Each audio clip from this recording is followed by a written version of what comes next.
It's like you don't need to have all these things, but you better have most of them. Family, friends, career, educational goals, plans for, time outside of work, attention to your mental and physical health, etc. That's what life is about. And if you don't have any of those things, well, then all you've got left is misery and suffering. So that's a bad deal for you.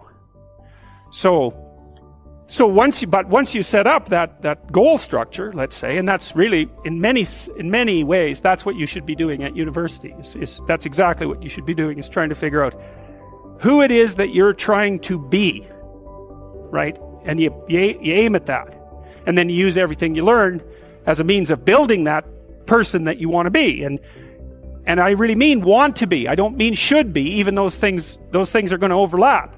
And it's important to distinguish between those, because that's partly, and this is back down to the micro routine analysis. So if I was saying, well, you're going to try to make yourself more industrious. Okay, number one, specify your damn goals, because how are you going to hit something if you don't know what it is? That isn't going to happen. And often people won't specify their goals too, because they don't like to specify conditions for failure. So if you keep yourself all vague and foggy, which is real easy, because that's just a matter of not doing as well, then you don't know when you fail. And people might say, well, I really don't want to know when I fail because that's painful. So I'll keep myself blind about when I fail. That's fine, except you'll fail all the time then.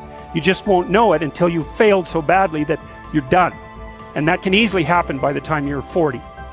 So I would recommend that you don't let that happen. So that's willful blindness, right? You could have known, but you chose not to.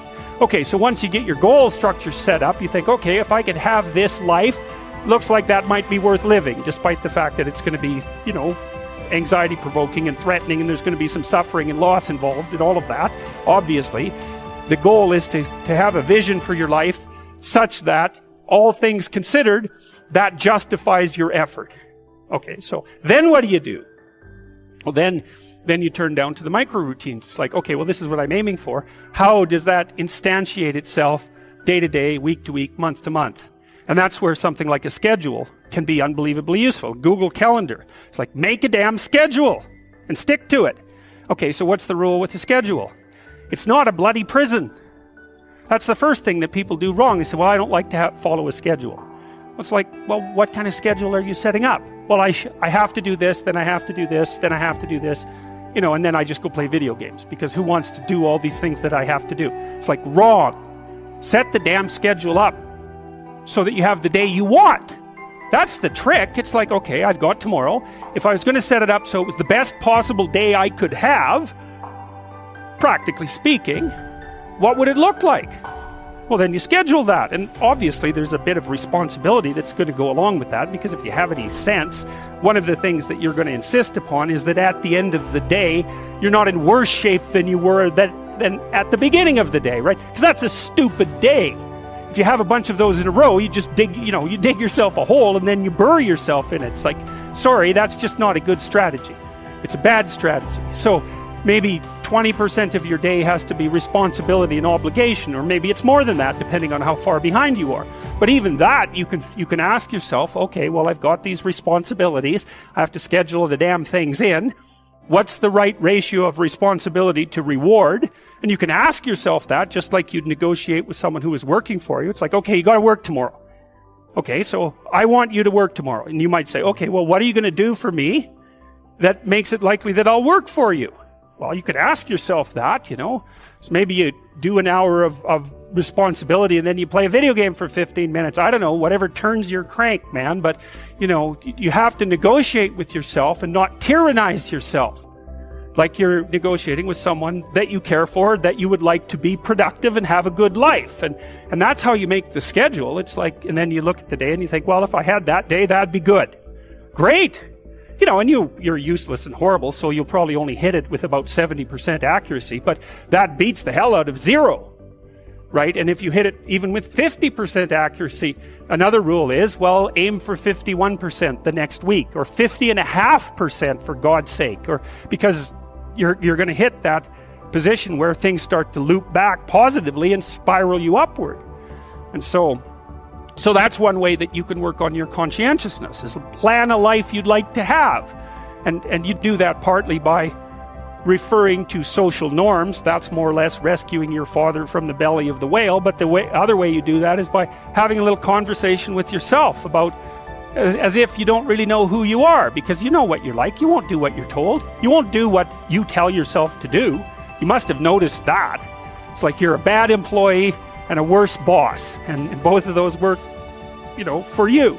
You don't know what you want to do, and then when you tell yourself what to do, you don't do it anyways. You should fire yourself and find someone else to be.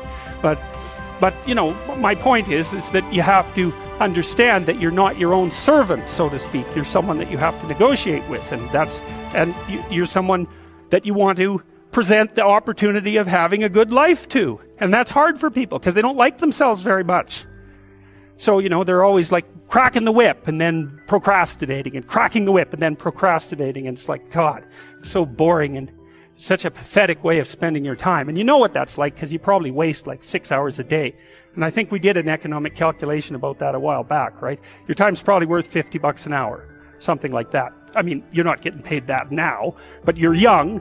And so this is investment time. And what you do now is going to multiply its effects in the future. So let's say it's $50 an hour, which is perfectly reasonable. So if you waste 6 hours a day, and you are, then you're wasting about $2,000 a week, or about $100,000 a year. So go ahead, but that's what it's costing you every hour. And you need to know what your damn time is worth. So let's say it's not $50, it's 30, whatever. Maybe it's 100, it's somewhere in that range. One of the things you should be asking yourself is, when you spend an hour, was that, would have I paid someone $50 to have had that hour? And if the answer is no, it's like, maybe you should do something else with your time. And it depends on whether or not you think that your time's worthwhile. But the funny thing about not assuming that is, if you assume your time isn't worthwhile, what happens is you don't just sit around sort of randomly in a state of responsibility-less bliss. What you do is you suffer existentially. And so that seems like a stupid solution. If you take people, and I've told you this, and you expose them voluntarily to things that they are avoiding and are afraid of, that they know they need to overcome in order to meet their goals, their self-defined goals. If you can teach people to stand up in the face of the things they're afraid of, they get stronger. And you don't know what the upper limits to that are, because you might ask yourself, if for 10 years, if you didn't avoid doing what you knew you needed to do, by your own definitions, right, within the value structure that you've created, to the degree that you've done that, what would you be like? Well, there are remarkable people who come into the world from time to time, and there are people who do find out over decades-long periods what they could be like if they were who they were, if they spoke their being forward. And they get stronger and stronger and stronger, and we don't know the limits to that. We do not know the limits to that. And so you could say, in part, perhaps the reason that you're suffering unbearably can be left at your feet, because you're not everything you could be, and you know it. And of course, that's a terrible thing to admit, and it's a terrible thing to consider, but there's real promise in it, right? Because it means that perhaps there's another way that you could look at the world, and another way that you could act in the world, so what it would reflect back to you would be much better than what it reflects back to you now. And then the second part of that is, imagine that many people did that, because we've done a lot as human beings. We've done a lot of remarkable things, and I've told you already, I think before, that today, for example, about 250,000 people will be lifted out of abject poverty, and about 300,000 people attached to the electrical power grid. We're lifting people out of poverty collectively at a faster rate that's ever occurred in the history of humankind by a huge margin. And that's been going on unbelievably quickly since the year 2000. The UN had planned to have poverty between 2000 and 2015, and it was accomplished by 2013. So there's inequality developing in many places, and you hear lots of political agitation about that. But overall, the tide is lifting everyone up, and that's a great thing. And we have no idea how fast we can multiply that if people got their act together and really aimed at it. Because, my experience is with people that we're probably running at about 51% of our capacity. You can think about this yourselves.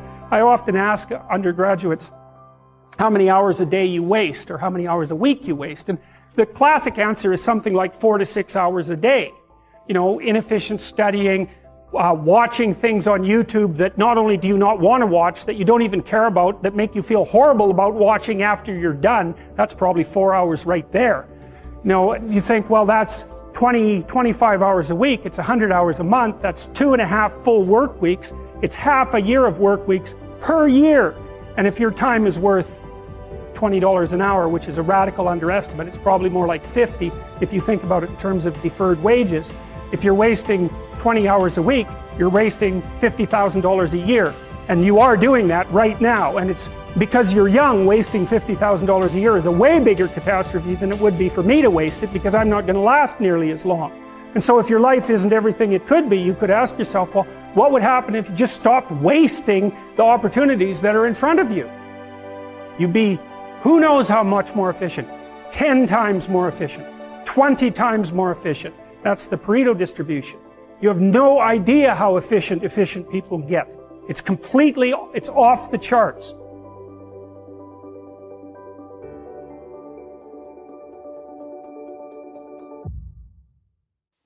Let's get some motivational gains today in today's discount therapy. Gains. Get your inspirational woiwoi at shirtharmony.com. Link in the description below. Check out my new book, Serve, the rule book, step-by-step rules for a fast execution on a new mindset. Link in the description below. Thank you guys so much for watching. We'll be back next week. See ya.